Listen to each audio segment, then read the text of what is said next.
Bom, então, bom dia, pessoal, oficialmente para todo mundo aí.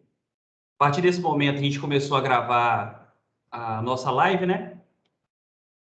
Bom, então vamos dar início à nossa oitava live mensal desse ano, que agora é o fechamento de outubro. A live do mês anterior, eu não consegui gravar, porque a gente teve problema de acesso com o Teams.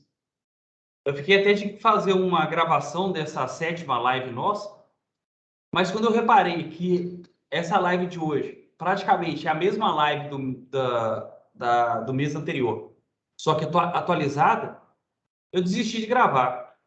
Aqui vai ter informação que vocês viram na live passada, na reunião passada. Deixa eu compartilhar minha tela aqui para a gente começar a conversar sobre o mercado. Tá aparecendo minha tela aí? Apresentação? Tá, né? Então, beleza, pessoal. Ali. Então, essa é a nossa oitava live. É o fechamento do mês de outubro, né? Bom, eu sempre costumo mostrar primeiro o desempenho dos índices, né? Mostrar gráfico. Depois eu mostro reportagem. Dessa vez eu vou fazer o inverso. Primeiro eu vou mostrar uma reportagem que foi a que causou mais impacto no mercado no mês de outubro. Foi quando o ministro Paulo Guedes, que até então ele... Como eu vou dizer o termo? Até então ele era, eu acho, o único que o mercado pelo menos leva a sério no atual governo.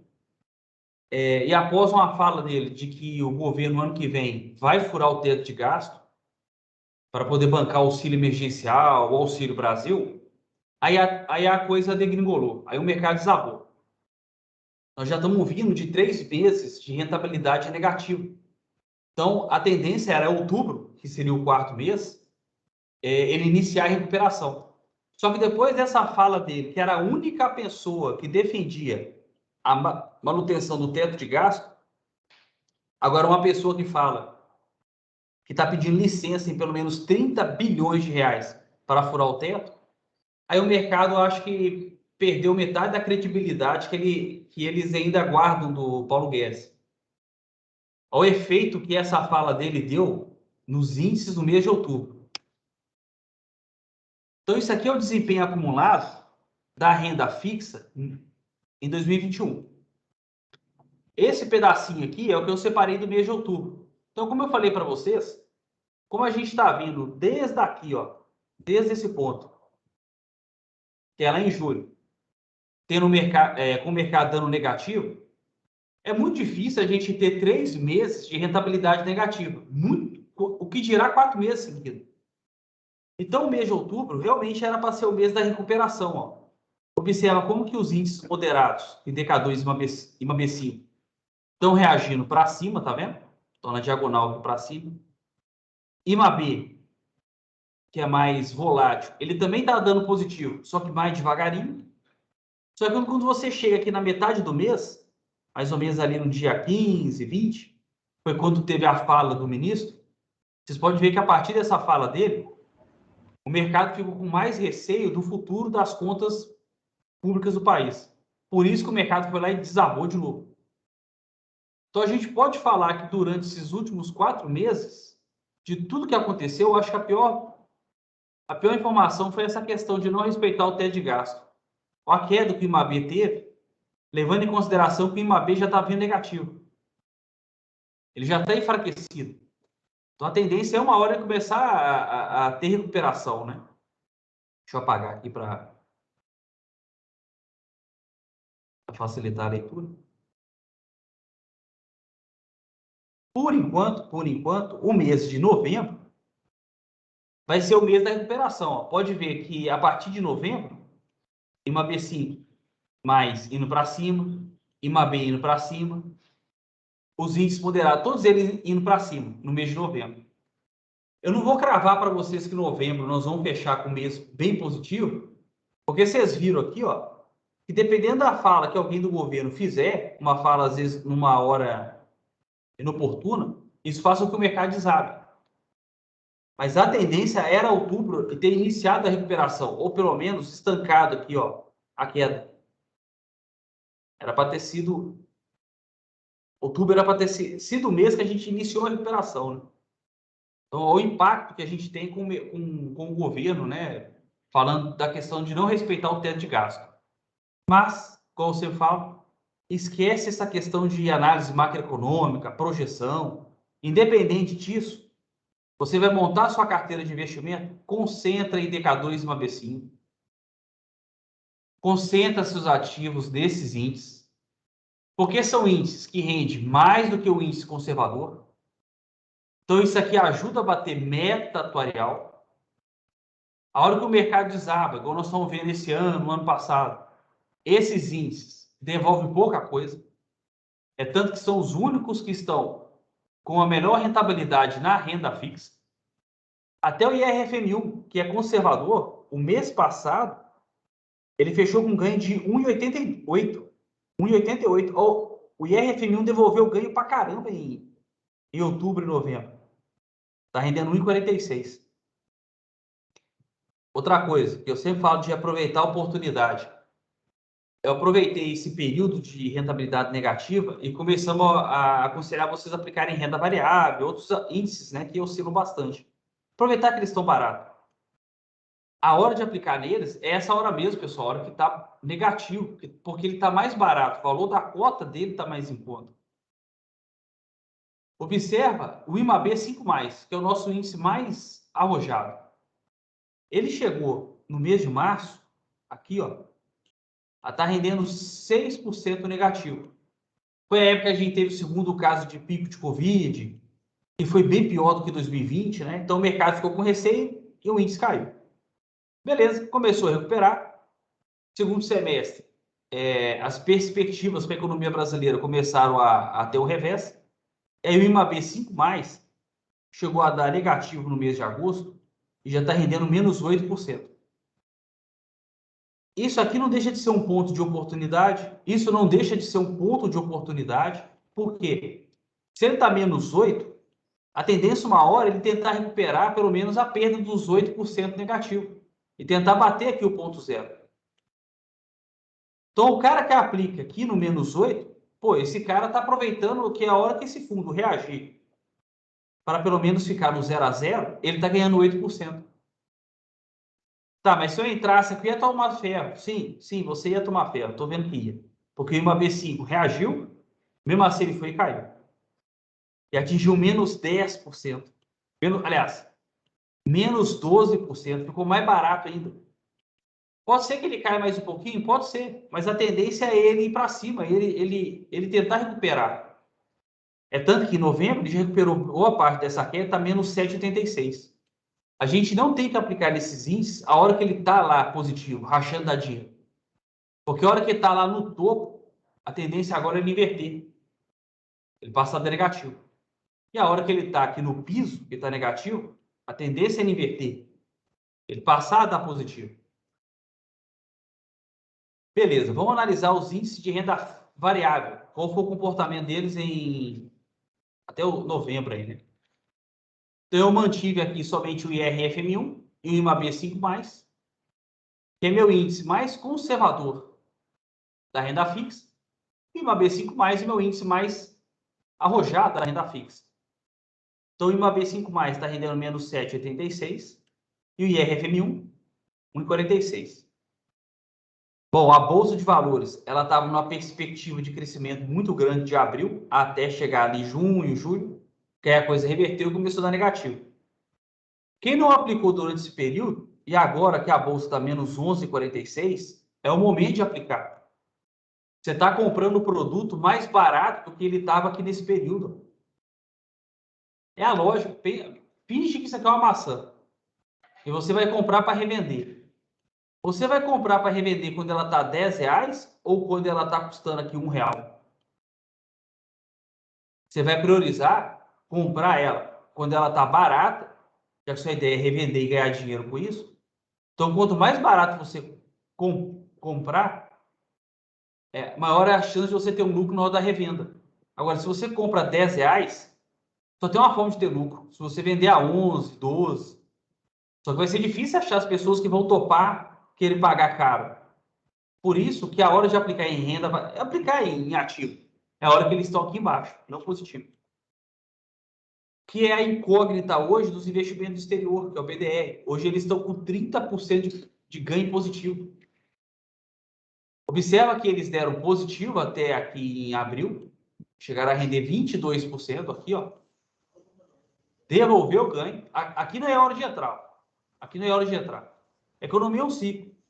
Você não ganha a vida inteira e também não perde a vida inteira. Uma hora esse ciclo se inverte. Chegou aqui, ele inverteu, até chegar aqui, que ele devolveu o ganho, estava rendendo 10%, e daí ele voltou à trajetória de crescimento. A hora de você aplicar no investimento no exterior, deixa eu passar uma borracha.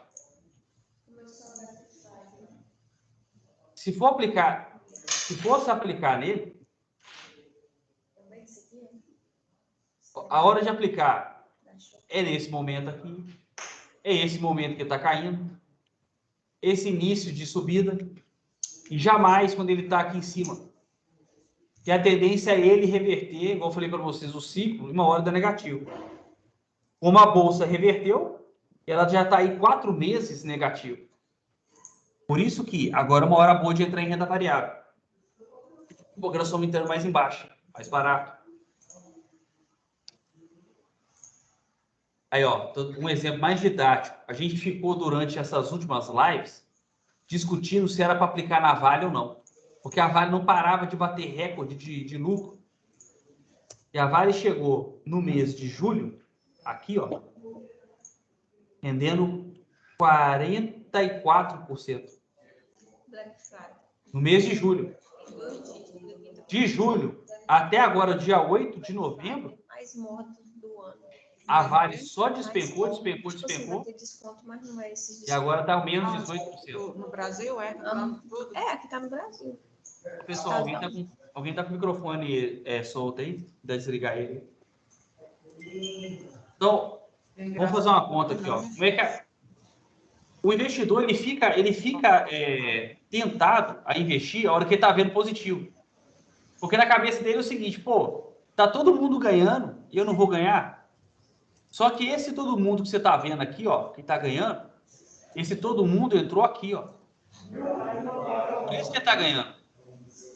Para você ganhar entrando aqui, você tem que esperar que esse ativo faça esse mesmo movimento. Só que ele já está muito inflado. Vai ser difícil ele repetir o mesmo movimento. Por isso que quando está muito cheio, não é a hora de entrar. Que, na verdade, é a hora que o investidor quer entrar. E não, porque você não vai ter esse ganho. A tendência é você devolver ganho. Então, deixa eu apagar aqui. Então, vamos raciocinar aqui, ó. Então, o cara que está aplicando a Vale desde o começo do ano, que é aqui, beleza. Hoje ele está com menos 19% de rentabilidade negativa. O cara que entrou aqui, vendo esses 42%, que viu que está todo mundo ganhando, ele quer ganhar também, a hora que ele entrou nesse ponto, ele não está ganhando os 42%, porque para ele está zero. Então, esse cara está amargando uma perda de 42%, né? Quando chegou no ponto zero aqui, para ele é 42%, e mais de 19% negativo. Então, quem entrou na Vale nesse período, ele está perdendo 60%, porque ele entrou muito inflado. E assim como eu falava para vocês no início dessas lives que a gente fazia, deixa eu apagar aqui.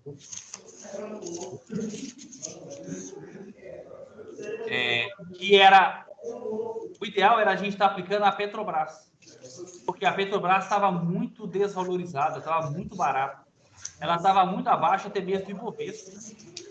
Isso é uma oportunidade de ganho, porque se ela está para baixo, o próximo ciclo dela é ir para cima. No mês passado, quando a Petrobras deu esse pipoco de ganho aqui, ó, esse pipoco de ganho, ainda falei, pessoal, compensa às vezes vender. Pode ser que a Vale vai resgatar, quer dizer, né? Pode ser que a Petrobras vai continuar tendo ganho? Pode. Mas como o mercado está muito instável, está muito frágil, qualquer subida alta dessa aqui, compensa você realizar ganho. Fazer o rebalanceamento que eu chamo. Proteger o ganho. Quem estava aplicando a Vale desde janeiro e não protegeu o ganho, não fez rebalanceamento até aqui, ele não realizou o ganho de 45%. O homem, quando ele é acho bonito, que para 2022, quando ele vai ficando mais velho, mais bonito ele vai ficando. nós estamos precisando começar a fazer mais rebalanceamento. Esse cara, eu conheci ele, tipo, sei Pessoal, lá. tem gente com o microfone solto aí de novo.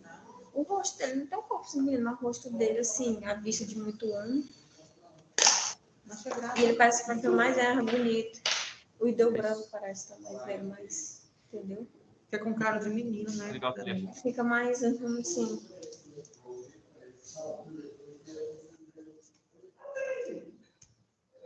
Vou desligar o microfone, pessoal, que é só um minuto aí. Beleza, deixa eu voltar a compartilhar a tela aqui. Eles voltaram a ver minha tela de novo aí, né? Nós voltamos sim, mas a pessoa continua falando, Igor. Pior, eu desliguei o microfone, acho que ela foi lá e ligou de novo. É Regiane. Desliga o Regiane. microfone, sim.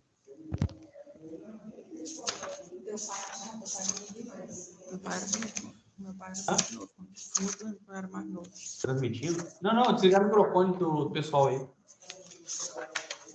Tá, então vamos voltar aqui. Pera aí. Beleza, minha tela vocês estão vendo. Tá, então a gente analisando a rentabilidade dos índices no mês atual, que eu coloquei aqui em destaque, aí ó, como que a economia é um ciclo. Se o negócio está lá embaixo, a tendência é ele tentar recuperar o tempo perdido. E se ele está rachando de ganhar dinheiro, vai ter uma hora que todo mundo vai resgatar para realizar ganho e aí o preço cai. Isso é natural. Então é a coisa mais comum. Se o mês anterior está muito negativo, a tendência é o mês seguinte estar positivo. Vamos comparar aqui para vocês verem. Ó. Se vocês pegarem esses 4 primeiros índices da Bolsa de Valores, Ibovespa, Small Caps, PRX, pode ver que no mês anterior todos eles deram negativo, bem negativo. Por enquanto, nesse mês, eles estão dando positivo. Por isso que o negócio é sempre, tipo, por exemplo, ó, se você me perguntasse, eu aplico onde renda variável, eu ia optar por investir no Small Caps, porque está menos 12%. O Ibovespa está menos 6%. Caiu também. Mas o Small Cap está mais barato ainda. Se você pegar os índices de renda fixa aqui, ó, todos eles aqui, ó, deram negativo no mês anterior, todos eles. A tendência, então, esse mês está positivo. Principalmente quando a queda é muito grande, igual você pega o IMAB5+, a perda dele foi de menos 3,87 no mês passado. Eu vou mostrar para vocês o gráfico, ele já chegou a estar perdendo no ano 12%. Recuperou boa parte da perda, agora no ano está com a perda de 7,86%. Então, por mais que pareça estranho, a hora de estar aplicando recursos nesses índices de longo prazo é a hora que ele está em baixa, a hora que está barato, não a hora que está lá em cima. Beleza. Vamos fazer umas análises aqui da economia, igual eu falei para vocês. Essa live está muito parecida com a live do mês anterior. Coincidiu da gente ter feito essa live do mês anterior nas semanas seguintes às reuniões do Copom. Então, eu vou comparar o que está nas atas das 2 últimas reuniões. O que foi decidido pelo Copom? O que está escrito nas atas das 2 últimas reuniões em relação à economia interna, a economia brasileira, né?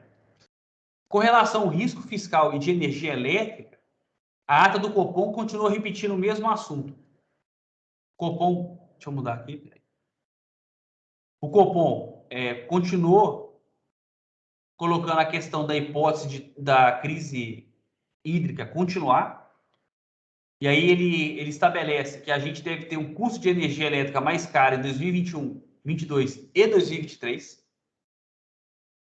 Por conta da crise hidrelétrica, ela não vai se resolver muito rápido. É opinião minha, tá? Quem está interessado aí em colocar placa solar nessas fotovoltaicas, olha, eu acho que esse tipo de notícia aqui, esse tipo de informação que está na ata do Copom, ela sugere que quem esteja pensando em utilizar a placa solar para economizar energia vai ser o caminho, viu? Porque observa que o Copom colocou nas atas das 2 últimas reuniões a questão de escassez hídrica até dezembro de 2021 e que nós vamos utilizar aquela bandeira vermelha em dezembro de 2022 e dezembro de 2023.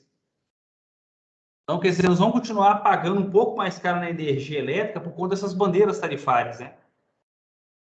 O Copom ainda reiterou a questão do risco fiscal, do crescimento da economia. Ele reiterou a mesma coisa que ele falou na ata passada, inclusive que para 2022 o Copom considera que a economia vai ter 3 fatores de crescimento. Primeiro, nós vamos ter uma recuperação do mercado de trabalho e do setor de serviço. Segundo, isso aqui ele repetiu igual está na ata anterior. Nós vamos ter um bom desempenho dos setores ligados à agropecuária, ao agronegócio, né? E indústria extrativista. E terceiro, que o Copom acredita que nós vamos ter uma normalização da economia conforme a crise sanitária arrefece, né? Conforme o nível de contágio vai diminuindo. E aí a economia vai voltando ao normal. A gente pode até ver que no futebol, usando como exemplo, a gente pode ver que os estádios estão voltando a ter cada vez mais público, né? Porque realmente está diminuindo os casos de contágio. Então, isso vai favorecer a economia para o ano que vem, baseado aqui está na ata do Copom. O Copom não citou nada em relação à evolução do emprego dessa vez, mas só que ele enfatizou... caramba, peraí. Apesar de ele ter mantido a mesma perspectiva que ele tem para a economia brasileira, ele só enfatizou que o risco fiscal que ele está vendo que está aumentando, ele percebeu em relação à última reunião que ela aumentou mais ainda. Aumentou mais ainda. Com relação à economia externa, a única coisa que o Copom manteve é a questão do risco inflacionário nos países desenvolvidos. É porque lá fora, nos países mais desenvolvidos, de primeiro mundo, os bancos centrais de lá, eles injetaram dinheiro na economia. Eles compraram título público que estava em circulação para quê? Para tirar os títulos que estão na nossa mão, para botar dinheiro na nossa mão. Para a gente ter dinheiro para ver se reativa a economia. Os caras imprimiram mais dinheiro, os caras botaram dinheiro na economia. Só que quando você aumenta a quantidade de dinheiro na economia, você também aumenta a inflação. Isso é efeito normal. Só de exemplo, vamos supor que durante 6 meses do ano, o governo resolve dar para a gente um vale crédito de R$500 para comprar picanha. A gente tem crédito de R$500 para comprar picanha. Cara, se a gente tem crédito de R$500 só para isso, nós vamos comprar picanha, pô. Se todo mundo começar a usar esse crédito para isso, o que vai acontecer com o preço da carne, da picanha no caso? O preço vai subir. Sim, porque você aumentou demais a demanda pela carne, sendo que a oferta é a mesma, pouca. Só que aí passou 6 meses, o governo viu que essa política dos R$500 não dá mais, o governo cortou ela. O que aconteceu? Aconteceu que você aumentou o preço da picanha e agora que eu não tenho mais esse crédito de R$500, me ferrou, eu não consigo mais comprar ela, porque aumentou o preço, encareceu. Então esse é o efeito que você tem quando você começa a injetar dinheiro na economia. Você vai ter efeito inflacionário. E o Copom colocou na ata dele, do dia 27, que para o cenário externo, o ambiente tem se tornado menos favorável. Menos favorável. Refletindo a persistência do processo inflacionário. Ontem eu vi uma reportagem, não sei se vocês devem ter visto, que parece que a inflação nos Estados Unidos, ela fechou na casa de 6%. E o pessoal lá está preocupado com isso. Você vai falar assim, uai, 6% os caras estão preocupados, aqui está fechando na casa de 9%, e sendo que a inflação de 6% é até considerável, né? Pela questão da pandemia, o ano passado, a injeção de dinheiro.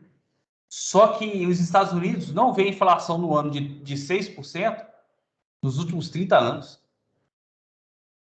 Nos últimos 30 anos, eles não viram a inflação batendo a casa de 6%. Então, por isso que os caras estão preocupados lá. E, logicamente, nós vamos ter alguma medida, né, para conter a inflação. E essa medida, evidentemente, vai afetar alguém. Então, continuando aqui. Então, tem a persistência do processo inflacionário e a consequente reação dos bancos centrais. O que seria a reação dos bancos centrais que o Copom está falando? É parar de injetar dinheiro na economia e começar a aumentar as taxas de juros, que seria a taxa Selic deles. E você aumentando a taxa de juros, você encarece o financiamento, as economias lá fora começam a crescer menos, isso vai causar um impacto. Causa o impacto de você ter um crescimento menor para o ano que vem.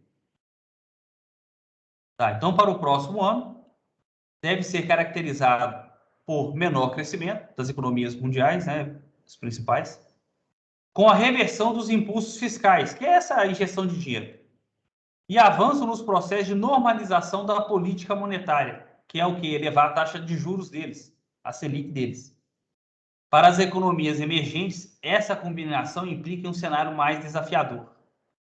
Isso aqui é horrível para nós, para o ano que vem. Por quê? Deixa eu fazer um desenho aqui para esquematizar. Caneta. Tá. Se a gente vai ter aumento da taxa de juros lá fora, a Selic deles, mas vai começar a aumentar o ano que vem, isso quer dizer que os governos lá de fora vão começar a pagar juros maiores dos seus títulos públicos. Então, a tendência é o investidor estrangeiro parar de trazer dólar para o Brasil, para os países emergentes, e continuar aplicando lá no país dele mesmo. Claro, Estados Unidos é a economia mais tem a maior credibilidade e que dá a maior confiança. E o governo americano está pagando juros maiores, então o pessoal vai começar a manter o dinheiro aplicado lá. Vai trazer menos para o Brasil. A gente tendo uma redução de dólar em circulação, o que vai acontecer com o preço do dólar? O preço do dólar, tendência a aumentar. Com menos dólar em circulação o ano que vem, a tendência é o dólar aumentar o preço. Você está brincando que o dólar alto, a tendência é ele continuar pressionando a ficar alto ano que vem. A tendência vai ser. Se começar a aumentar os juros lá fora, esse pessoal vai começar a parar de investir aqui. Principalmente se a gente não mostrar credibilidade. Aí o investidor estrangeiro não vem. Por isso que o Copom está falando que esse cenário que eles estão vendo vai ser maior, vai ter um desafio maior para os emergentes, que depende de dinheiro estrangeiro, né, para crescimento. Bom, na live do mês anterior, eu mostrei para vocês que tem alguns fundos de investimento que aplicam em ações de empresas, né, estrangeiras. No mês passado, as ações atreladas à Bolsa Asiática estavam rendendo no ano menos 7,72. Um mês depois, já recuperou boa parte da perda e hoje está com perda no ano de 5%. As ações ligadas à Bolsa Americana e S&P 500, até o mês passado estava rendendo 17%. Após o mês, continuou rendendo positivo e agora está rendendo 26%.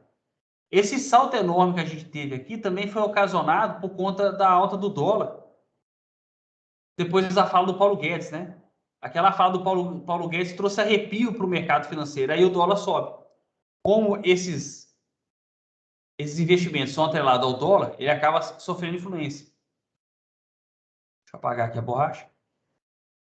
Deixa eu só voltar um pouquinho para vocês verem que a partir do momento que o Paulo Guedes fala de furar o teto de gastos, como que o dólar vai subir? Quer ver? Deixa eu voltar aqui.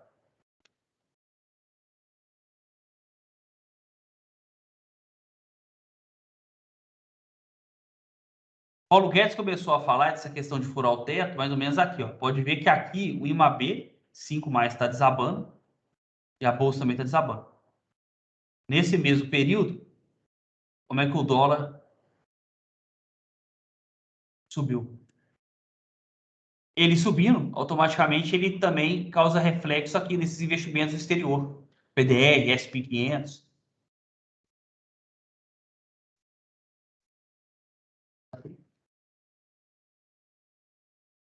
Então, ações ligadas à Bolsa Americana, um mês depois continuou apresentando ganho, então está rendendo no ano 26%. E as ações de empresas europeias, que até o mês passado estava rendendo 9,88, um mês depois continuou tendo ganho e está rendendo hoje 16,91%. A tendência é as ações de empresas de países estrangeiros o ano que vem continuar rendendo bem, mas não com o crescimento que a gente está vendo agora, né? A tendência é um crescimento menor. Beleza, em relação aos indicadores. Em relação à inflação. A inflação já bateu a casa de 8,24 no ano. O Copom, nas suas últimas atas, em dezembro do ano passado, ele estava projetando que a inflação ia fechar na casa de 3,40. E a cada reunião que passava do Copom, ele aumentava a sua previsão. Na reunião passada, o Copom estava projetando que o IPCA fosse fechar 8,50. 40 dias depois, o Copom reviu a sua projeção, já está falando que a inflação deve fechar na casa de 9,51. Dólar. Hoje está em 5,50 o dólar comercial. O Copom apostava que no fim de 2020, aliás, lá em dezembro de 2020, o dólar fosse fechar o ano em 5,14. E aí foi aumentando a sua projeção. Hoje ele já acha que o dólar deve fechar na casa de 5,60. Selic, o Copom também projetava que ia ter alta, mas não nesse ponto que está hoje. Hoje a Selic está na casa de 7,75. Mas não era essa a projeção do Copom. Quando a gente montou a política de investimento de vocês, baseado nos cenários lá em dezembro de 2020, a previsão era que a Selic fechasse 2021 a 3,50. Em junho, essa previsão foi revista para 5,50. E na reunião passada, que foi em setembro, o Copom projetou que a Selic fosse fechar esse ano em 8,25. Na reunião de 40 dias depois, já reviu a previsão dele e aumentou para 8,75. E essas revisões constantes, pessoal, isso não é bom, porque passa para o mercado financeiro que o governo perdeu assim, o controle da condução da política monetária e fiscal. Porque você vê que ele não para de estar revendo as projeções de alta dele de Selic, de inflação. Então, quer dizer, tudo que ele está fazendo para controlar a inflação não tá tendo resultado. Por isso que o mercado entrou nessa espiral de desvalorização dos últimos 4 meses. Então, na ata da reunião do dia 22 de setembro, o Copom estava projetando que a inflação fosse fechar 8,5. Já aumentou para 9,5 da reunião do dia 27. Para 2022, também uma alta da inflação. E para 2023, uma pequena redução. Só um comentário aqui. Eu não acredito que em 2022 nós vamos ter o IPCA em 3,7, não. Não acredito. Porque o IPCA está numa rota de aumento. Eu acho que nós vamos ter até o primeiro trimestre com o IPCA pressionando muito alto. Olha, o IPCA ontem, do mês de setembro, fechou na casa de 1,25. Só um mês deu 1,25. A gente não vai conseguir fazer a inflação bater 3,7 de jeito nenhum ano que vem. É impossível. As projeções do Copom para a taxa Selic. Na reunião passada, eles projetaram que a Selic ia fechar 8,25. Reunião passada, na reunião de setembro. Já foi para 8,75. E para 2022, que a previsão do Copom era a Selic fechar 8,5, eles já estão falando que a Selic 2022 deve atingir 9,75 e ter um pequeno recuo e fechar 2022 a 9,50. Então, nós vamos continuar ainda com elevação da Selic, tá vendo? Já existem consultorias dizendo que a Selic deve chegar a 11% o ano que vem. Eu não duvido, não. 10 alguma coisa. Duvido, não. E para 2023, o Copom acredita que a Selic deve chegar aí a casa de 7%.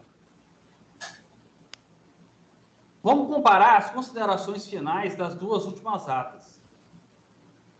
Essa visão de que a inflação está acima da meta em 2022 e um pouco acima da meta para 2023, o Copom manteve. Isso aqui ele manteve nas duas reuniões anteriores. Deixa eu apagar aqui. Essa perspectiva dele não mudou. O que mudou aqui, principalmente? Aqui o Copom está citando, isso aqui é na reunião de setembro, tá? O de vermelho. Os riscos fiscais que a gente continuar gastando mais do que arrecada continuam implicando em um viés de alta nas projeções. De cada vez mais a gente está revendo as projeções de aumento de inflação, de taxa Selic, de dólar, que não é bom, né? E o balanço de riscos, que são os riscos, né, da economia não ter crescimento, justifica uma trajetória para a gente ter uma política monetária mais contracionista. Porque até as últimas reuniões, antes de setembro, o Copom aumentava a taxa Selic e falava que ia aumentar a Selic num ponto neutro, aonde ele acredita que a Selic não ia atrapalhar a trajetória de crescimento da economia. Como ele está vendo que a inflação está perdendo o controle e o dólar também, ele já mudou o termo dele e vai adotar uma política contracionista, ou seja, as elevações da taxa de juros vai afetar o crescimento econômico.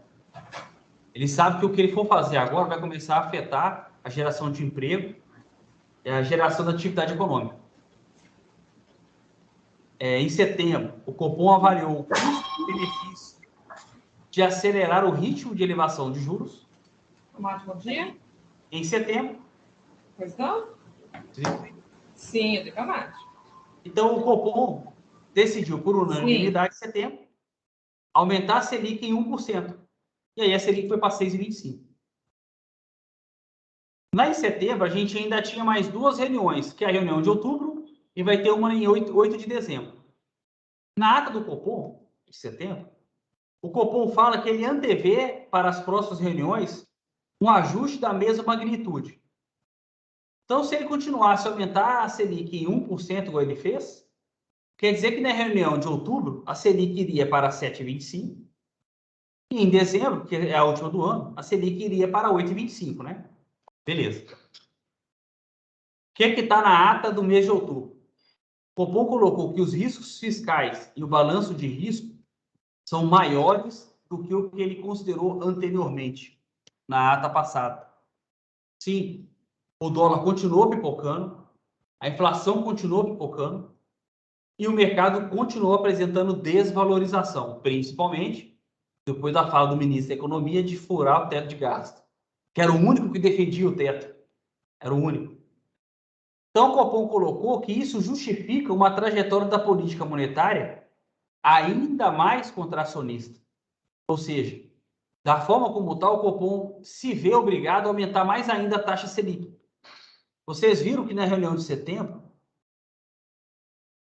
o Copom elevou a Selic em 1%. Ele estava elevando a Selic em 0,50%, depois ele aumentou para 0,75%, manteve, acho que em 2 ou 3 reuniões, e aí em setembro aumentou em 1%.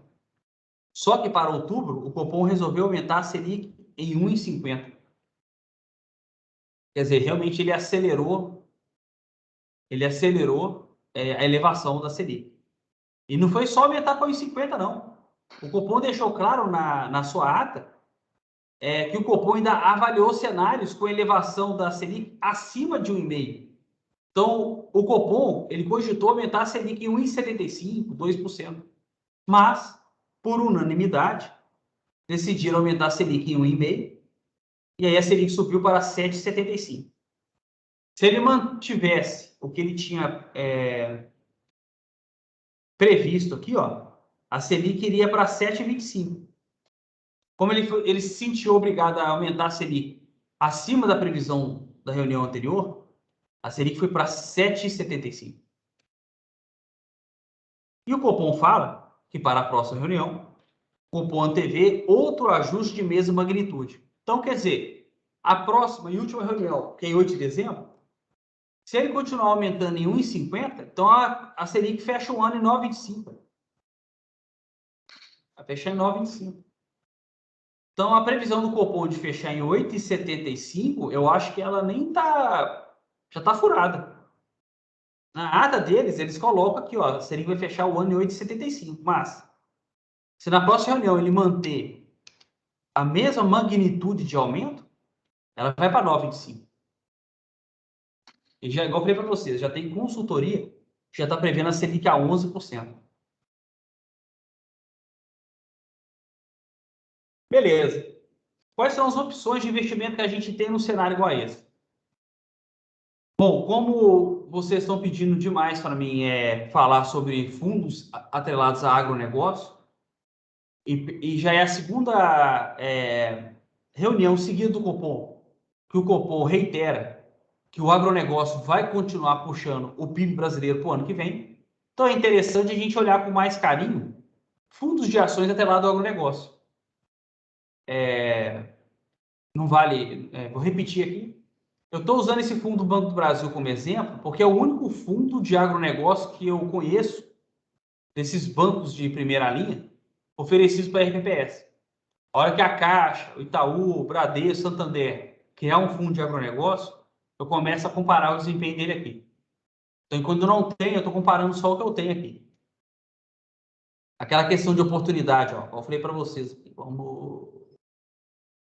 Caneta. Esse fundo aqui do Banco do Brasil de agronegócio, ele foi criado em fevereiro, já iniciou com perda de 3%, mas com um pouquinho de paciência, 3 meses depois, ele apresentou um forte ganho e chegou a estar rendendo no ano 13%. Isso aqui mais ou menos em junho. Mas aí nós tivemos alguns revés na economia, questão de condições climáticas, crise hídrica, Selic, papapá. O BB Ações Agronegócio devolveu o ganho e passou aqui no mês de setembro, está rendendo 4,61. Aliás, setembro não, aqui é agosto, isso. Ele fechou o mês aí teve uma pequena recuperação, apresentou queda de novo, fechou outubro, com valorização no ano de 2,37%. Pessoal, isso aqui é oportunidade. Olha o tanto que esse negócio devolveu de ganho. Quem não aplicou aqui nesse período se arrependeu de ter visto isso? E agora, ele está aqui embaixo, oportunidade de ganho. Você tá entrando com investimento mais barato, com desvalorização. Então, qualquer subida que ele tiver a partir desse ponto aqui, ó, desse ponto aqui, é ganho para você. Qualquer elevação que ele tiver acima desse ponto é ganho. Se você entra aqui, porque você está vendo que está todo mundo ganhando dinheiro, você só vai ganhar dinheiro se ele ultrapassar essa linha. Por isso que a gente não tem que aplicar nos índices quando eles estão em alta, mas quando ele está em baixa. E só no mês de novembro, por enquanto, ele já conseguiu recuperar boa parte da perda e já está rendendo 6% positivo. Por isso a gente tem que estar aplicando quando o índice desvaloriza, quando está lá embaixo, não quando ele está lá em cima.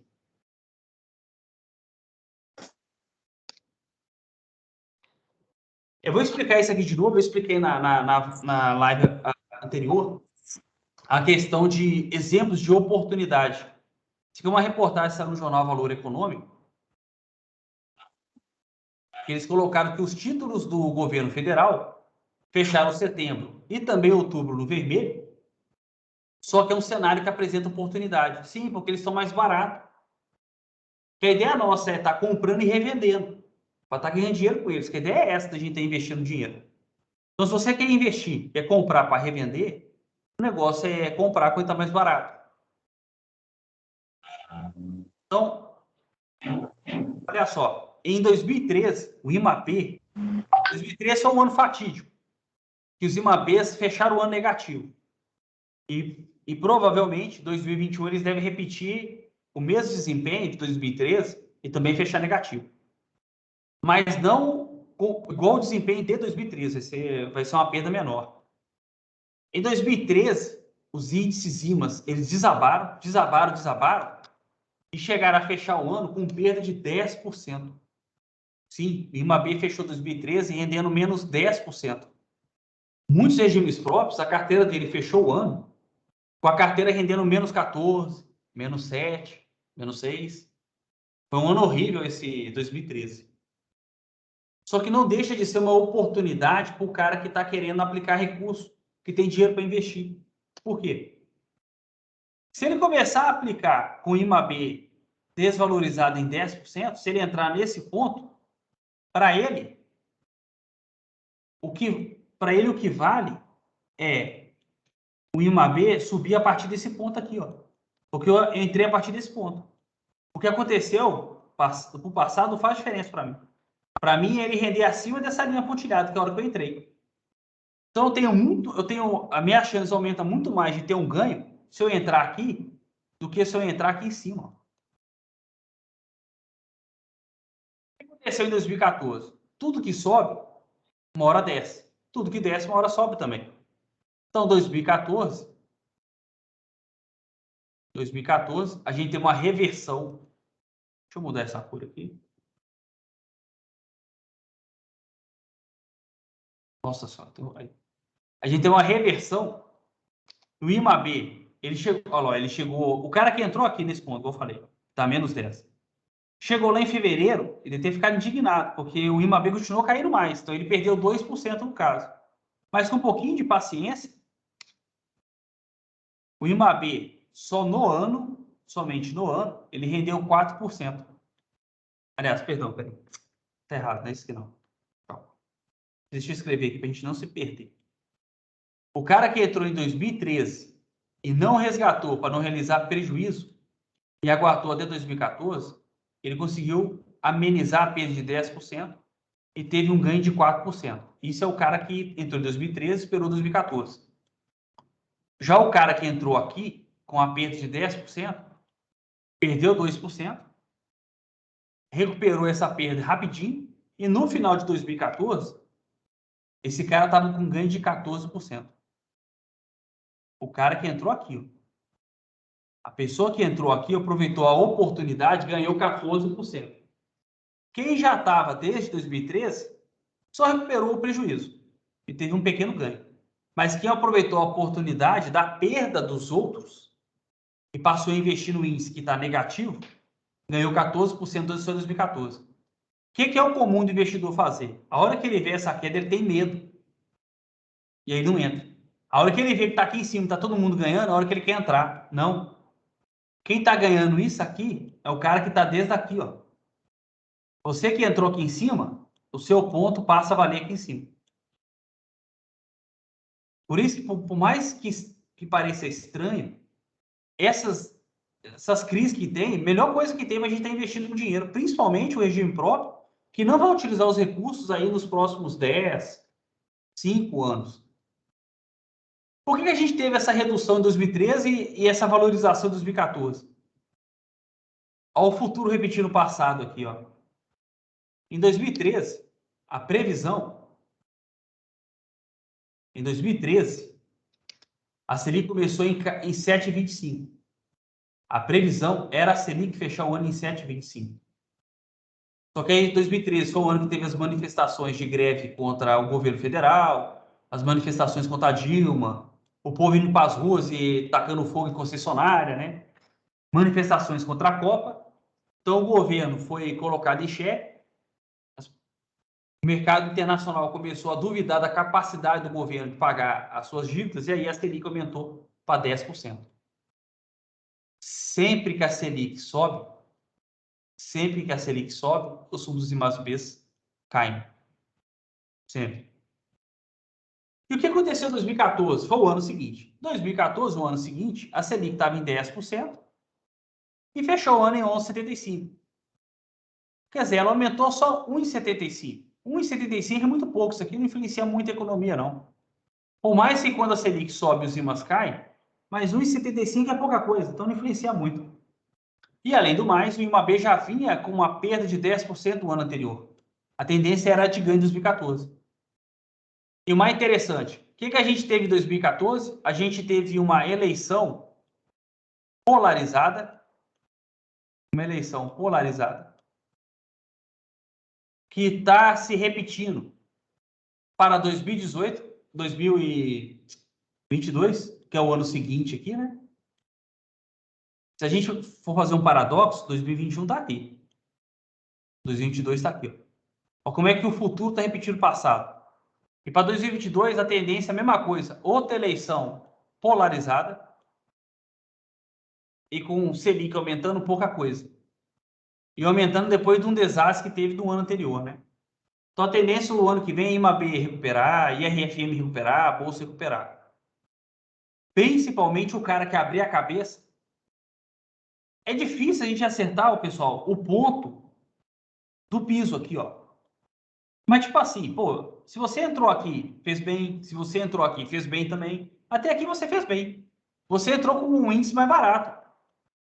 Qualquer subida que ele tiver até aqui, que foi como ele fechou o ano, é ganho. Então, essas quedas, por incrível que pareça, é a oportunidade de estar investindo. Aí, ó. Eu peguei nos últimos 3 anos, de 2017 a 2021, as principais crises que nós tivemos no mercado, e observo como que ela não deixa de ser oportunidade. 17 de maio, a gente teve o Joesley Day. O IMAB 5+, estava rendendo 12% positivo até o dia 17 de maio. 16 de maio. No dia 17, ele devolveu o ganho e estava rendendo 2%. Isso só em um dia. Só em um dia ele teve essa perda e estava rendendo positivo 2%. Aqui é oportunidade de ganho. 2017 fechou aqui, ó. Olha o ganho que esse cara teria se ele abrisse a cabeça e aplicasse IMAB 5+. Beleza. Chegou o mês de maio de 2018, greve dos caminhoneiros. Olha o tanto que esse troço desabou. Essa linha azul que é Ibovespa, tá? Olha o tanto que Ibovespa desabou. Quem abriu a cabeça e aplicou nesse momento de queda, 2018 fechou aqui, ó. Olha o tanto que esse negócio subiu. E a crise mais recente, que é a crise sanitária, né, por conta de Covid-19. Em fevereiro e março, olha o tanto que esse troço desabou. Em fevereiro e março, o Ibovespa perdeu 40%. Era para todo mundo estar botando dinheiro em bolsa de valores aqui. Muita gente ficou com receio, porque assim, ninguém sabia se já tinha chegado ao fundo do poço. Mas, a hora que a economia começa a mostrar sinais de crescimento assim, constante, saudável, é hora de a gente estar aplicando, para aproveitar a perda que teve. E olha o tanto que o Ibovespa subiu até o fim de 2020. É mais ou menos aqui, ó. Olha o tanto que ele subiu. O cara que estava aplicando em 2020, ele ganhou 2% na bolsa. O cara que aplicou na bolsa nesse ponto aqui, você não vai acertar o ponto, mas vou considerar aqui. O cara que entrou na bolsa em 2020 nesse ponto, ele ganhou 59%. Tem muito de vocês que pode pegar 1% do seu dinheiro e aplicar em bolsa, em renda variável. Porque nos próximos 10 anos não vai usar esse dinheiro.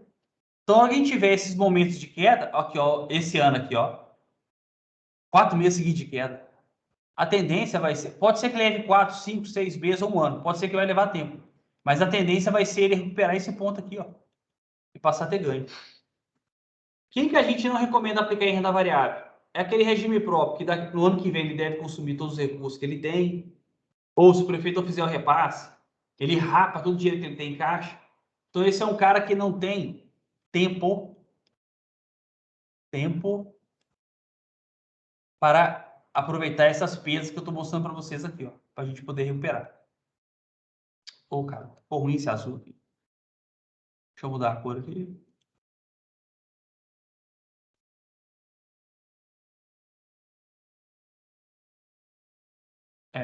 Porque vocês viram que assim, ó, para ter ganho, precisou de tempo.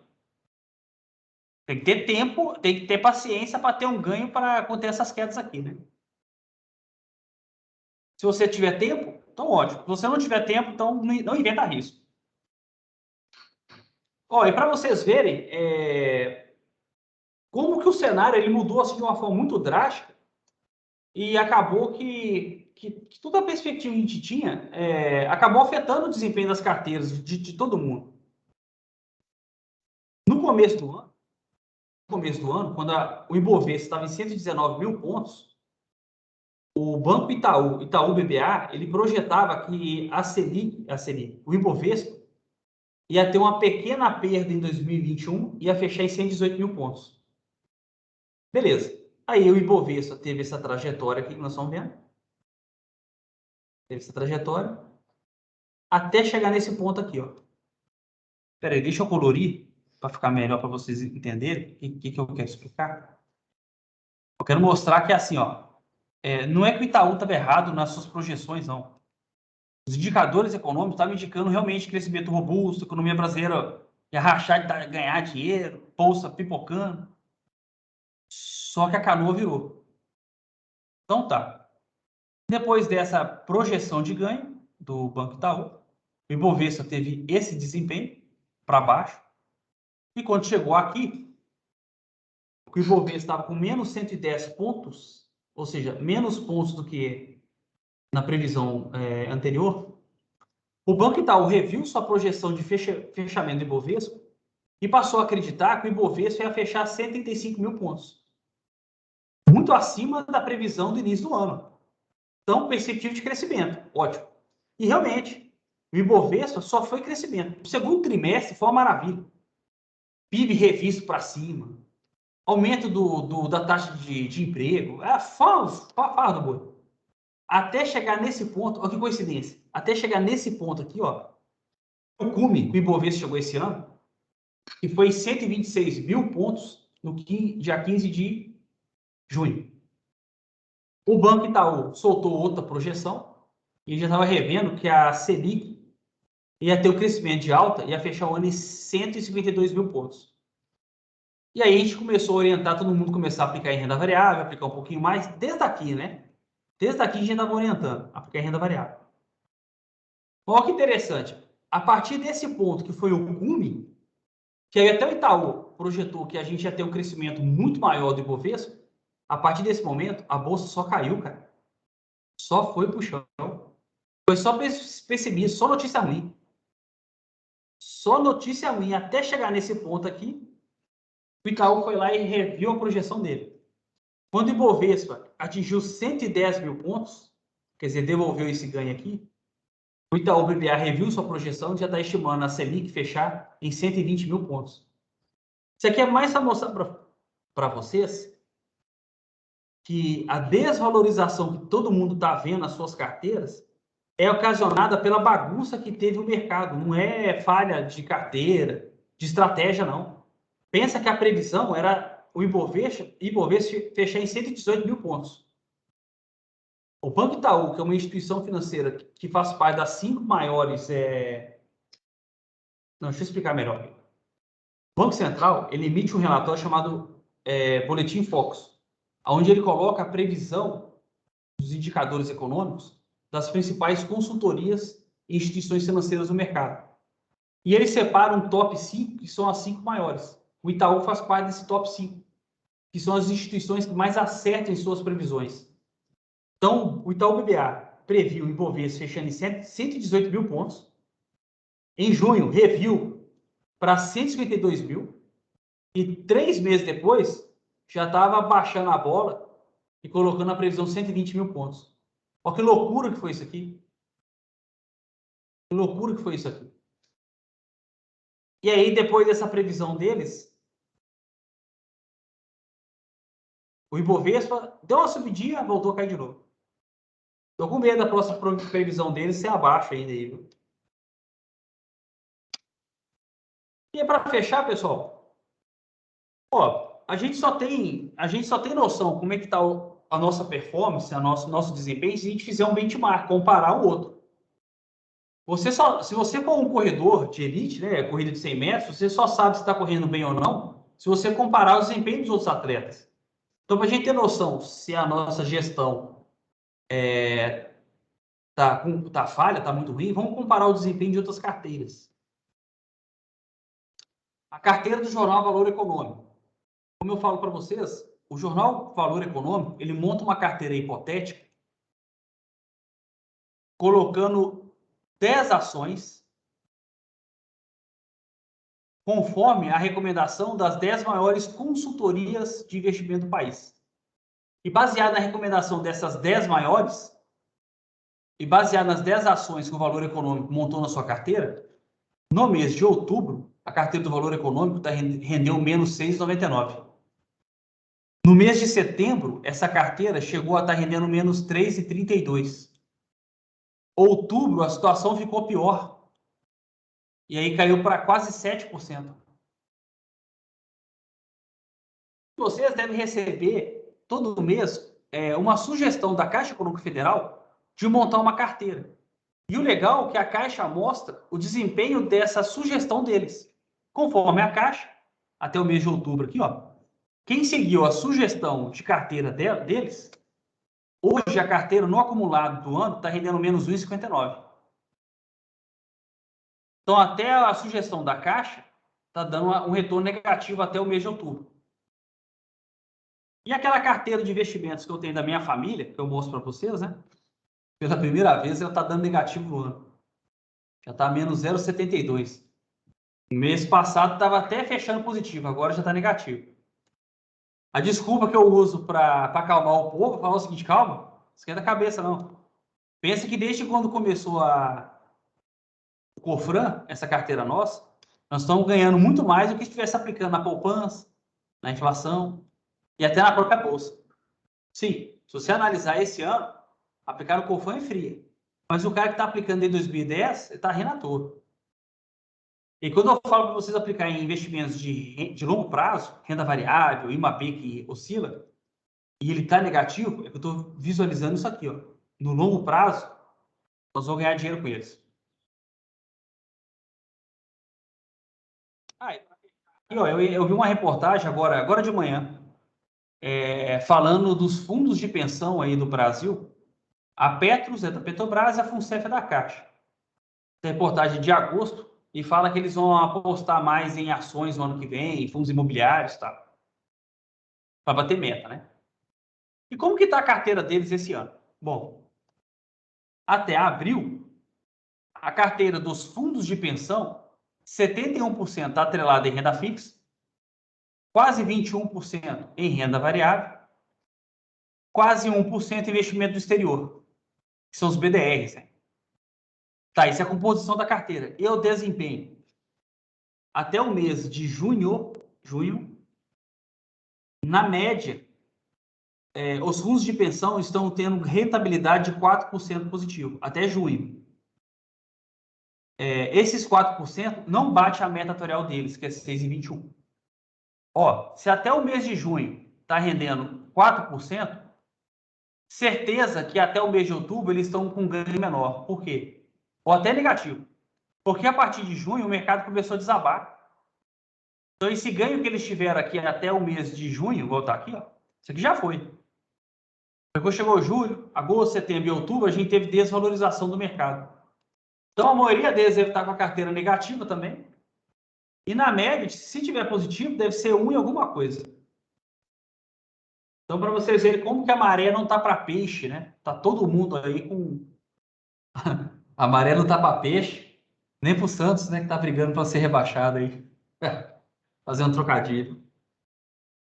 Então, beleza. Essa aí foi a nossa live aí do mês de novembro. Infelizmente, outubro era para ser o mês de recuperação.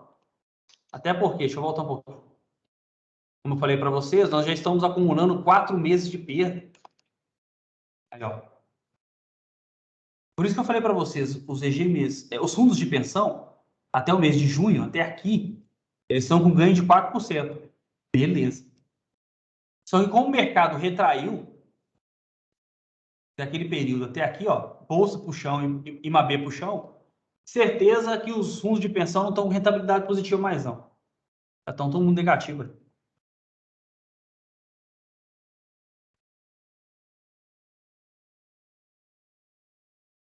Beleza, pessoal? Deixa eu ver se tem alguma pergunta no chat aqui. Miguel. Igor, estamos numa situação muito difícil. Temos quase 60% das nossas aplicações nos IMAs. O que fazer? Aguardar uma recuperação ou resgatar uma parte das aplicações nos IMAs? Miguel, você deve ser de Juazeiro do Norte, né? Do Previjuno. Ó, infelizmente, cara, vocês não podem resgatar, porque se você resgata, você realiza o prejuízo. Deixa eu mostrar aqui minha tela.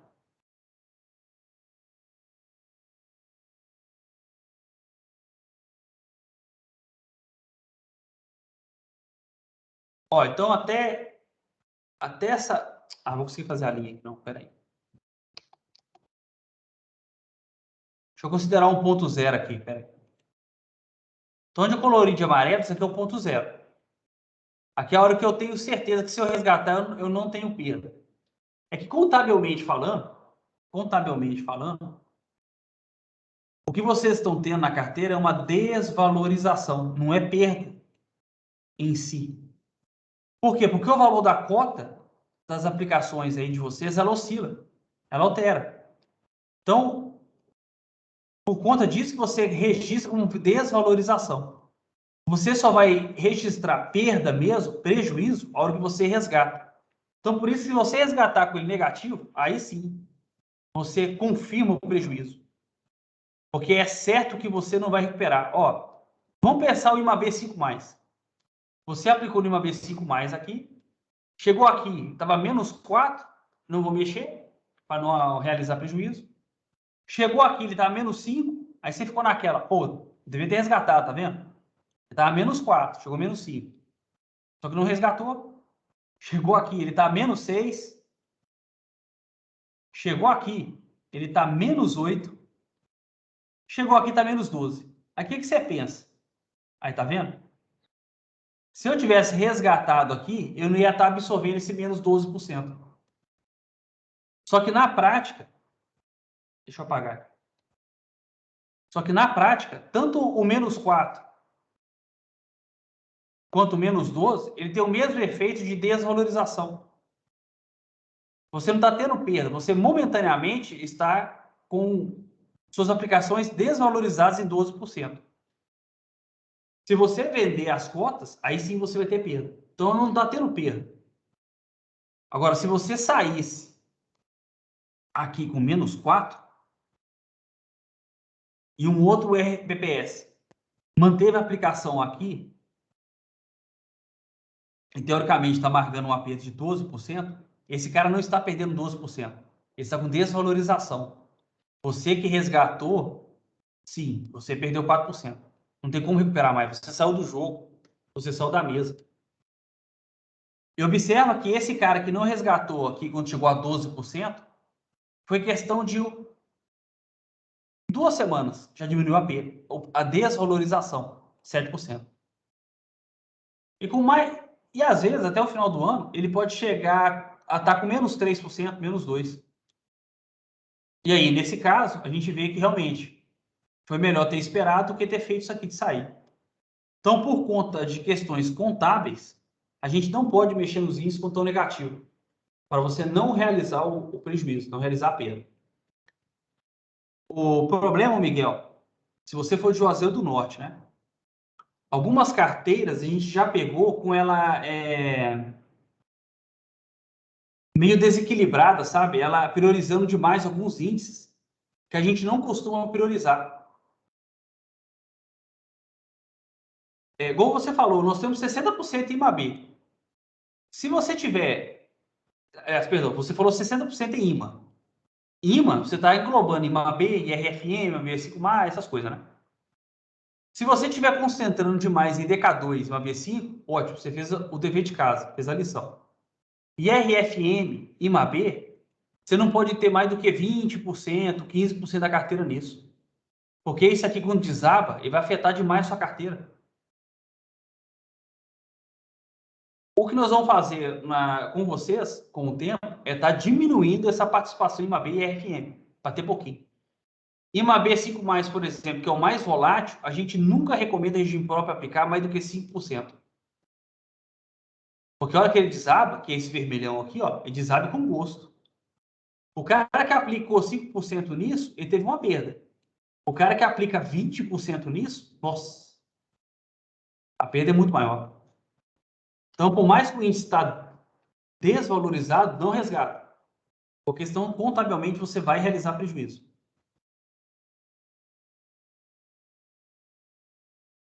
Peraí, o Miguel, que escreveu a edição de Dia dos 4 Marcos, né? Beleza. Bom, e aí, pessoal? Alguém quer fazer mais uma pergunta aí? Ou quer trocar uma ideia? Fazer uma explanação?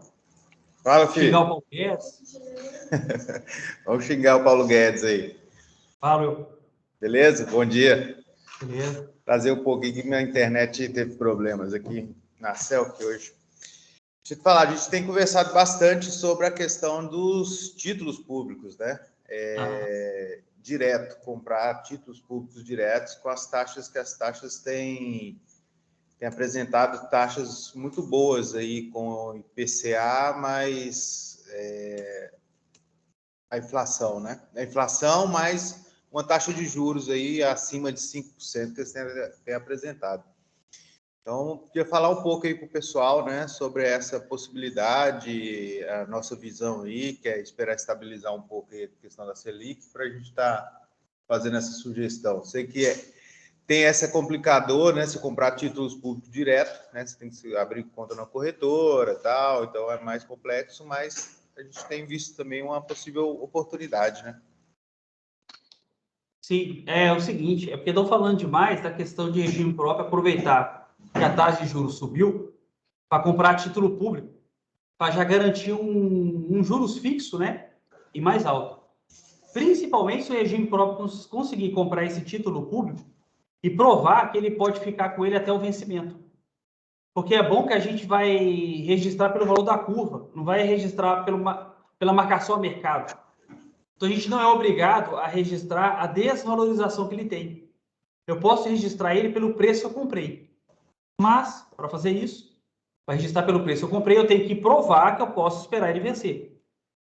Espera aí que eu tô enrolando um pouco aqui, que eu estou procurando um gráfico que eu fiz. Vocês estão vendo minha tela aí, Excel? Sim, tá aberto aí. Tá, eu fiz um estudo para o regime próprio de Naviraí, Mato Grosso do Sul, foi em maio. Peraí, deixa eu abrir o estudo aqui, senão eu não vou lembrar. O que eu falei com eles? É um estudo que eu fiz de ALM para estar realocando a carteira. E aí cogitou essa ideia de investir em título público. Peraí. Título público e para manter na carteira até o vencimento. Aí. Peraí.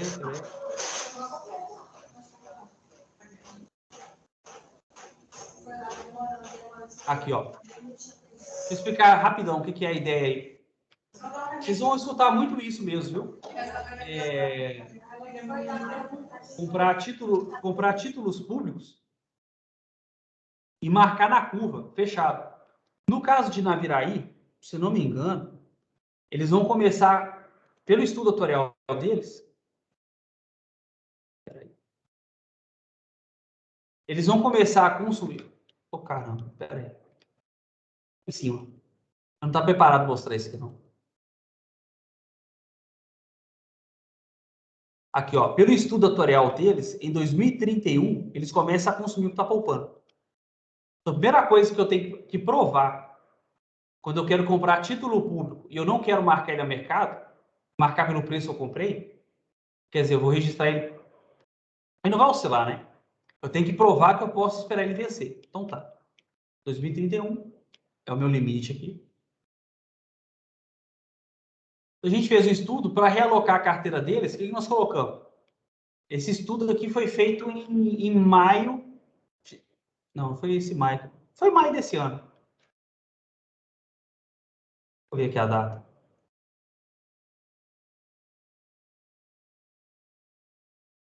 Foi o fim de abril. Fim de abril para início de maio.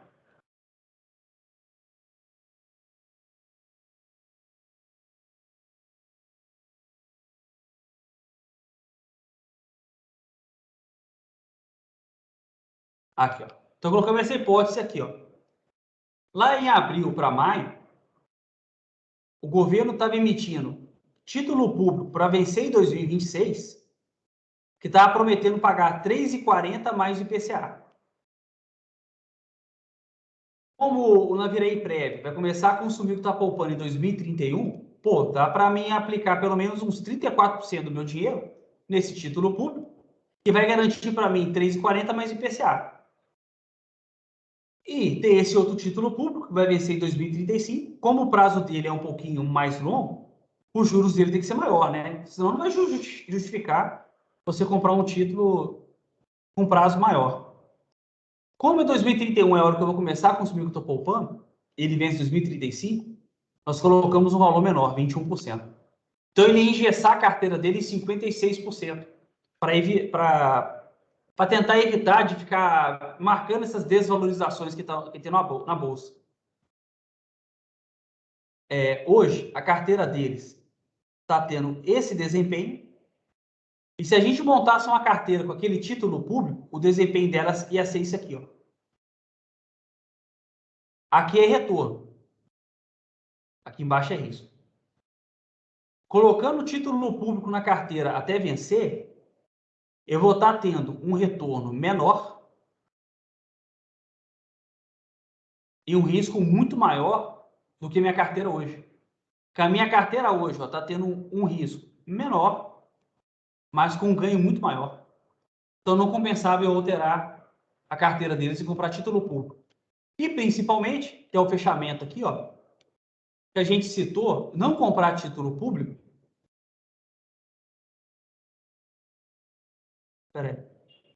Porque o país projeta a elevação da taxa Selic para 5,50 no final dos 23. Isso, lá em abril era 5,50, hoje está em 7,75, né? Aí, por que eu não estou recomendando comprar título público? É essa a ideia aqui, ó. Isso aqui eu peguei do site do Tesouro Nacional. Isso aqui é o quanto que as NTNBs, os títulos do governo, estão pagando juros a cada dia.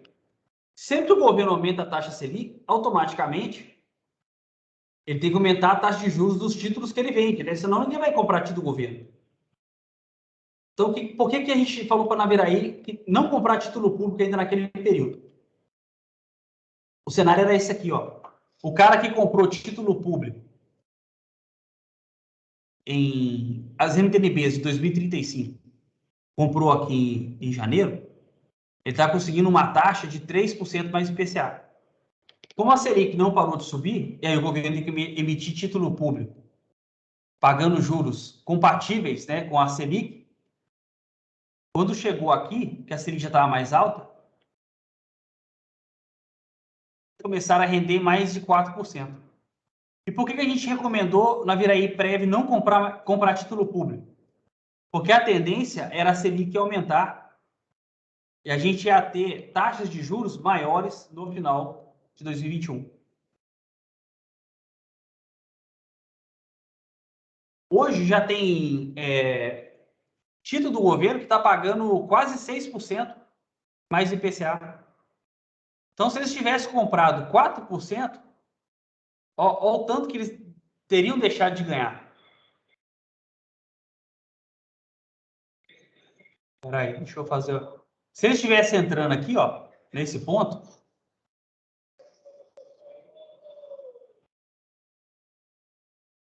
como a Selic aumentou, o que ia acabar acontecendo com esse título que eles acabaram de comprar? Desvalorizar, vai ficar negativo.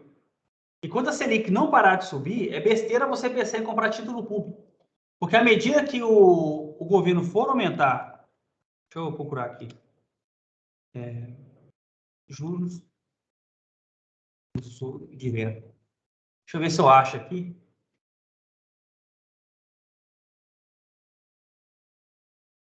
Quanto que o governo está pagando de juros hoje, ó. Olha lá, ó. 2035. Lá em maio, abril, deixa eu pegar o parecer de... Vai virar aí. Peraí. Aí, ó. As NTNBs para vencer em 2035, lá em abril, o governo estava pagando 4,39 mais IPCA. Esse mesmo título público, agora o governo já está pagando, de 4,39, ele já está pagando 5,18. É porque assim, ó, a hora que se você comprar esse título público, você vai fixar esses juros em 5,18. Lembrando que hoje a Selic está em 7,75. Se a Selic chegar a 11%, como tem gente já está prevendo, esses títulos públicos vão começar a pagar juros maiores ainda. Então, ainda não compensa comprar nenhum título do governo. O ano que vem, nós vamos conversar bastante sobre isso, mas não agora. Tem que esperar a Selic dar uma estabilizada, né? Aí, ó, vou pegar os outros tipos de título público. Vou pegar as pré-fixadas, que é mais fácil a gente analisar. Deixa eu pegar outro aqui. As NTNFs.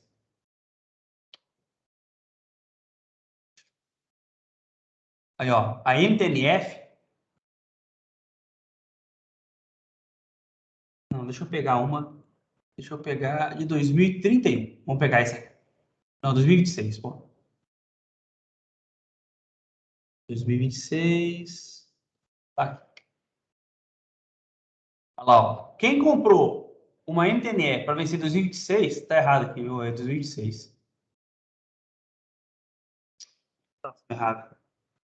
Quem comprou esse título em 2026, comprou um título público que vai pagar fixo 5,39 até vencer.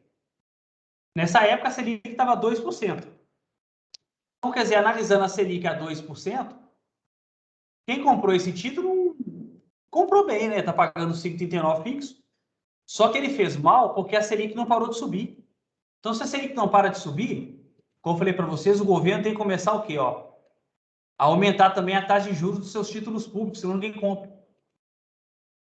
Então, esse mesmo título público que estava rendendo 5,39 em janeiro, hoje o governo já está comercializando ele a 11% ao ano. E a Selic está em 7,75. Estão prevendo chegar a 11%. Então, esses títulos aqui vai estar tudo batendo 13% de juros fixos. A hora que a Selic estabilizar e aí essas taxas estabilizarem, aí sim. É uma oportunidade de a gente pensar em comprar título público. Eu não sei se ficou claro aí, porque eu não tinha preparado explicar essa parte. Ela é um pouco confusa. Porque ela permite com que você não marque mercado, né? Marque na curva. Então, a gente não precisa ficar registrando essas oscilações negativas, não. Mas essa prova aí mesmo que a gente tem que fazer, esse aí é o ideal, né? Que os RPPS façam um estudo ALM, né, filho? Antes de comprar esses títulos, né? Para ver se compensa ou não. Porque vocês viram duas coisas para virar aí. Não compensou aplicar, porque do jeito que a carteira dele está montada hoje, é melhor ele não ter título público. Se ele tiver, ele vai reduzir ganho e aumentar risco. Não tem cabimento você aumentar risco para diminuir ganho.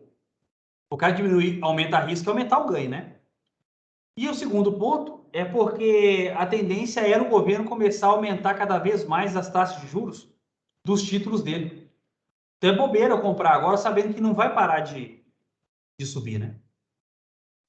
A ideia é pegar o último aumento, esperar o último aumento que o Banco Central decidir falar que vai estabilizar e comprar os títulos naquela taxa ali. Dali para frente ela vai começar a cair, aí você está comprado com taxa de 5, 6, 7% ao ano, né?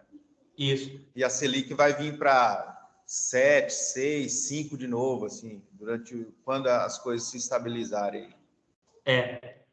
Quem pensa comprar os títulos e marcar na curva, não marcar mercado, compensa o cara investir. O cara que quer comprar o título público, não quer marcar mercado, não quer marcar na curva, vai continuar marcando mercado, como se fosse um fundo IMAB, aí eu acho que compensa mais você aplicar no IMAB 5+.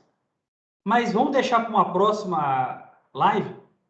Ou, às vezes eu faço uma live específica disso, para vocês entenderem que tem como você ir atrás desses ganhos dos títulos públicos sem comprar o título.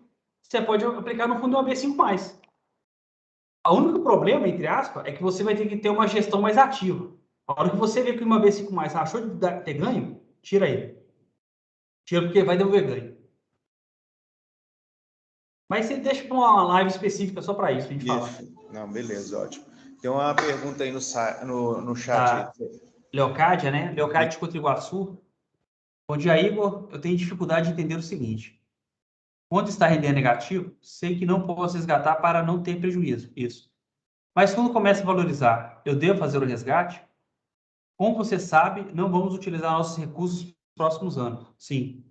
Cotriguaçu, acho que até 2030, 2035, ele não vai usar o dinheiro que ele tá guardando. Devo movimentar a carteira, tipo resgatar e aplicar em outros títulos? Tenho dificuldade de entender de como proceder. Poderia esclarecer para mim se está. Ô, Leocádio, você entendeu que realmente quando está desvalorizando, você não pode resgatar para não realizar o prejuízo. Porque é certo que a gente não recupera mais. E quando ele está valorizado, compensa a gente resgatar. Principalmente quando ele apresentar um ganho muito expressivo, entendeu? Fora do padrão. Por exemplo, ó, vamos pegar aqui. O que é o Ibovespa? O Ibovespa, ele é a média do desempenho das ações do mercado brasileiro.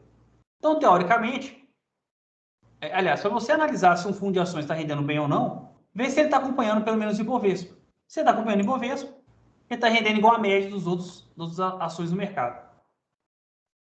E o Ibovespa serve para a gente também. Ficou ruim aqui porque ficou verde, né, pintando.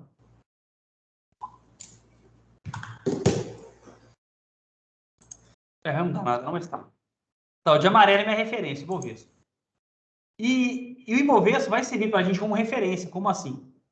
Quando a gente vê que tem um fundo de ações que faz parte do Ibovespa, ele está rendendo muito abaixo da média dos demais, é hora de pensar em investir. Porque está barato. A ideia dele é tentar acompanhar a média dos demais índices. E quando você vê que tem algum fundo de ações que está rendendo muito acima do seu benchmark, o Ibovespa, é hora de pensar em resgatar o ganho, para proteger ele. Porque, como você observou, da mesma forma que, assim, contabilmente falando, você não está perdendo 30% com a Petrobras, contabilmente falando, você também não está ganhando 40% com a Vale. Você está tendo uma valorização, você não teve ganho. Prejuízo é a hora que você resgata. Ganho é a hora que você resgata. Uma coisa a gente precisa fazer mais, né? Esses rebalanceamentos. Então, quando a gente vê que a gente está ganhando muito acima do benchmark do fundo, é hora de resgatar ele, para realizar o ganho. E a tendência vai ser devolver o ganho, como aconteceu com a Vale. Então, o ponto é esse. Quando a gente vê que os índices estão rendendo muito acima dos índices dele, compensa a gente resgatar o ganho. No caso da renda fixa, o nosso benchmark seria o IRFM1, que é essa linha verde aqui, ó. Vai ter momentos que a gente vai ver que o IMAB vai estar ganhando muito acima da linha verde, muito acima. Aí é a hora de você resgatar. Quer ver? Deixa eu só pegar uma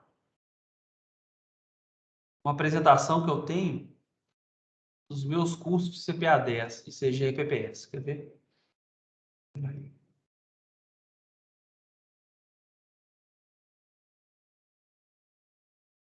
Aqui, ó.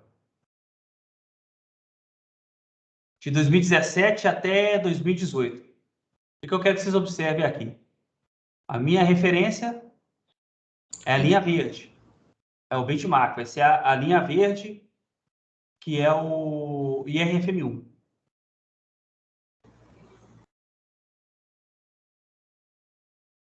Ué, tá aceitando colorir, não? Tá bom.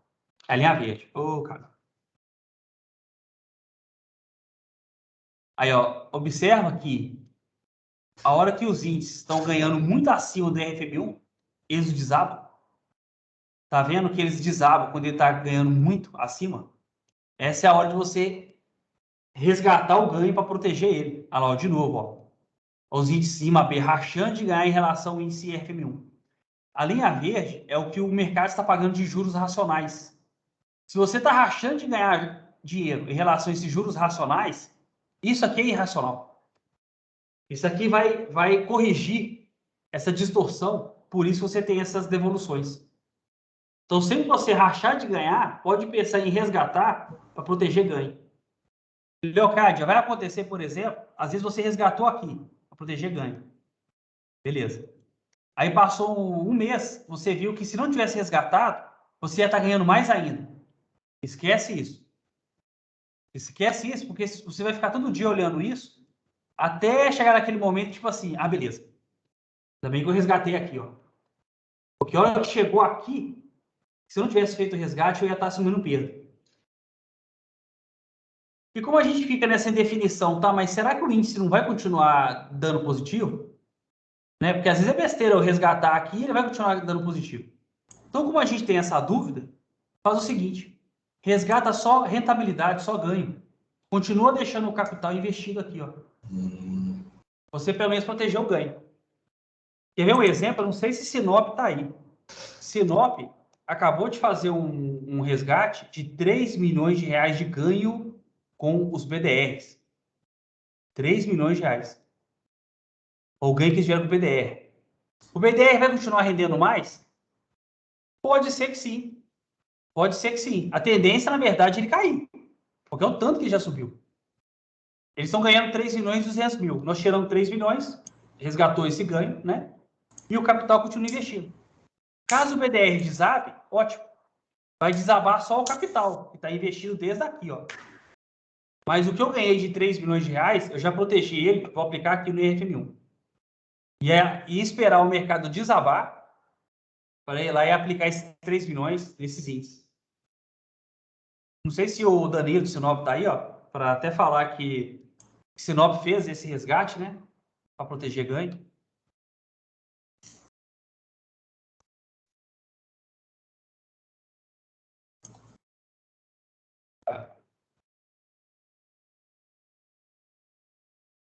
Beleza aí?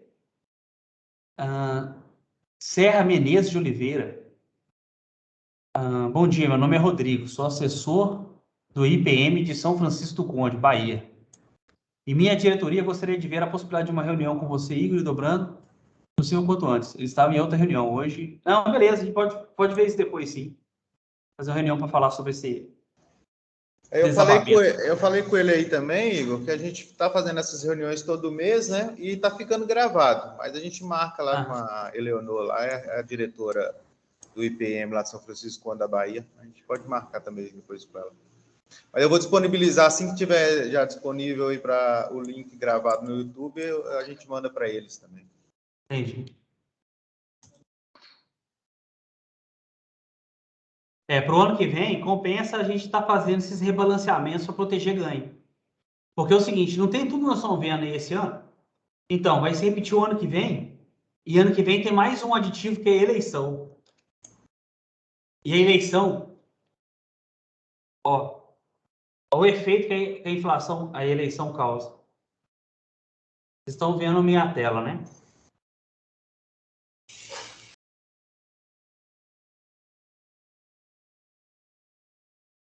Pegar esse exemplo que eu falei para vocês aqui, ó, do IMAB em 2013 e 2014. O que aconteceu? O IMAB, ele manteve uma trajetória de alta em 2014 sem parar, não parava. E aí, de repente, chegou nesse período aqui, ele ficou preso, caindo no mesmo ponto e subindo até o mesmo ponto, e não passava disso. Por que ele começou a ficar andando de lado? Porque a partir do segundo semestre, começou o quê? Eleição. Quando começou o período eleitoral lá, para eleger o Aécio ou a Dilma, aí o mercado começou a andar de lado. Teoricamente, o mercado pode repetir esse processo ano que vem. Mas eu acho que não. O primeiro trimestre vai ser de ganho, até porque nós estamos vindo de 4 meses de queda. O primeiro trimestre vai ser de ganho. O segundo pode ser de ganho, mas um pouquinho mais na diagonal. E o terceiro trimestre vai começar as oscilações. Então, ano que vem nós vamos ter ganho, mas vai chegar um momento que nós vamos começar a ter oscilação que não tinha antes. Teoricamente não. Quando que a gente deve fazer o rebalanceamento? O rebalanceamento você pode fazer a cada 3 meses, 6 meses, todo mês, mas eu acho que é desnecessário. Então, para o ano que vem, seria bom o comitê de investimento estar reunido com o diretor para analisar essa hipótese. A hora de começar o segundo semestre, que aí as eleições de fato começam, a hora de pensar em analisar como que está o desempenho da carteira e começar a fazer rebalanceamento daquilo que está rachando de dar ganho. Porque a tendência vai ser devolver ganho no período de eleição.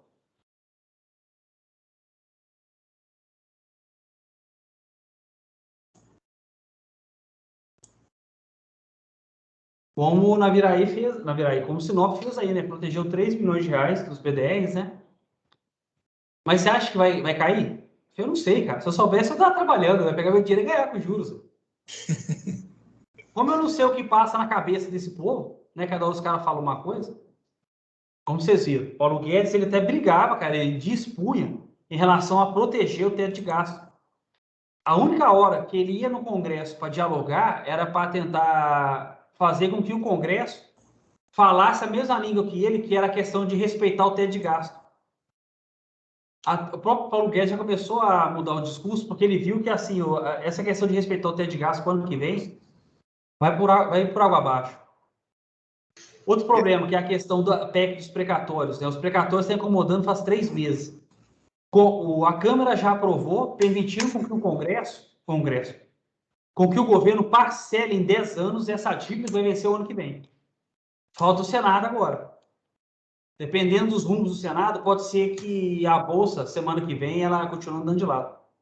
Mas na hora que acabar essa questão dos precatórios, eu acho que a maior dor de cabeça nossa já acabou. Aí sim a gente chegou no fundo do poço. A tendência é começar a subir. Mas quem quiser aproveitar a oportunidade da perda extraordinária que a gente teve nos últimos 4 meses e aplicar agora, é uma boa. Pode cair um pouquinho mais? Pode. Mas, como eu falei, a gente não vai nunca acertar o piso. Mas estando próximo dele, você já fez o correto. Que aí é paciência. Uma hora tem pipoca. Porque o mercado ele é muito imprevisível, né, Igor? O dia que saiu a possibilidade da votação dos precatórios, o mercado desabou. Aí ontem que aprovou no segundo turno, o mercado já se animou um pouco, né? Eles meio que não sabem o que quer também. Tem hora que é ruim, tem hora que é bom. Então, é por isso que a gente fica nessa guerra aí. Uma hora eles acham que o mercado financeiro acha que é bom, uma boa coisa, aí sobe. Aí quando a gente pensa que ele vai achar ruim, ele acha bom. Então é complicado. Não, o problema dos precatórios não foi nem que o mercado achou ruim, não. O mercado retraiu porque o STF ele entrou na discussão. Porque para tentar aprovar a PEC dos precatórios, e não só a PEC dos precatórios, e do reparcelamento das dívidas de regime próprio em 240 meses. Embutir isso lá dentro da PEC. Tem isso também. O mercado ficou com receio porque o STF ele travou as discussões porque o governo começou a liberar orçamento parlamentar, que é o tal do orçamento secreto, para tentar aprovar a PEC. Quer dizer, o governo estava comprando o parlamento, uma prática normal nossa, isso não é coisa do Bolsonaro, não, isso é normal nosso. O governo está usando a emenda do orçamento para destinar para parlamentar para aprovar a PEC. Só que como era do orçamento secreto, a gente não sabe o quanto que está sendo destinado. Eu acho que foi a ministra Rosa Weber que paralisou 24 horas a discussão para saber o que tem nesse orçamento secreto. Isso causou receio no mercado, por isso que o mercado desabou. Mas o mercado voltou a reagir de novo, por quê? Porque pelo menos agora a Câmara aprovou. Só que agora vai para o Senado, né? Que lá no Senado vai ser complicado. Lá o Bolsonaro tem muitos inimigos, né, declarados, né? Os 2 presidentes da CPI da Covid e senador, né? Deixa eu só responder a Leocádia aqui. Sim, Igor, entendi e percebo que nós precisamos fazer o balanceamento. Rebalanceamento e tal. Pois vejo que só aplicamos, mas dificilmente fazemos resgates. Ô, Leocádia, sabe o que é o problema? Tem muitas ações que a gente fala em fazer, mas eu percebo que se a gente não criar um processo operacional, ele não acontece. Tipo, a provisão de caixa, que é para você separar os recursos que a gente vai utilizar esse ano em fundos conservadores. A coisa só funcionou na hora que a gente criou um processo para isso.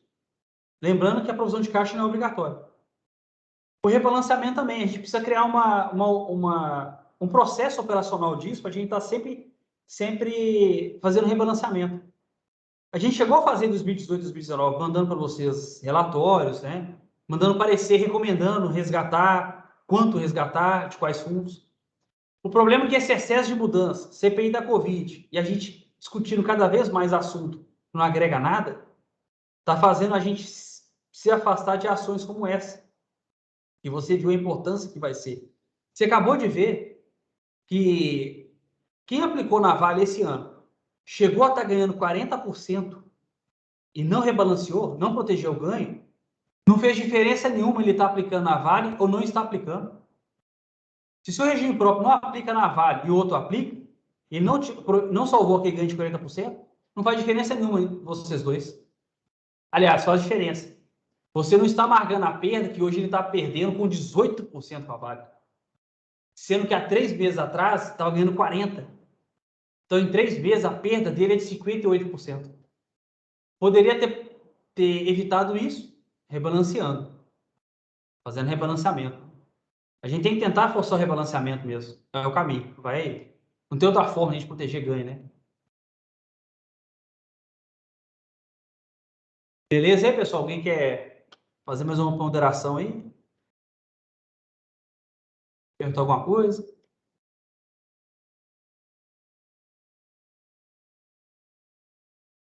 Aí, Leocádio, estou olhando a carteira sua, vocês aplicam no BB Ações Petrobras. Beleza.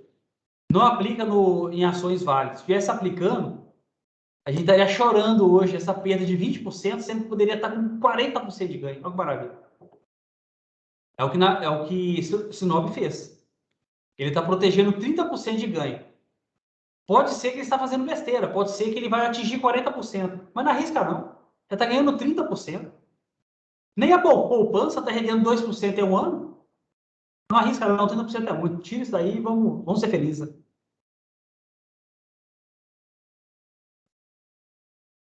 Beleza, então, pessoal? Podemos encerrar a live, hein? Beleza. A gente vai organizando aí essas questões aí, pessoal. Beleza, foi bem produtivo, viu, Igor, a live hoje. Gostei bastante. Beleza, isso aí. Eu achei que ia ser mais curta, até que foi mais demorado. Beleza, então, pessoal. Então, vou encerrar aqui a gravação. Depois a gente manda para vocês a apresentação em PDF e o link também.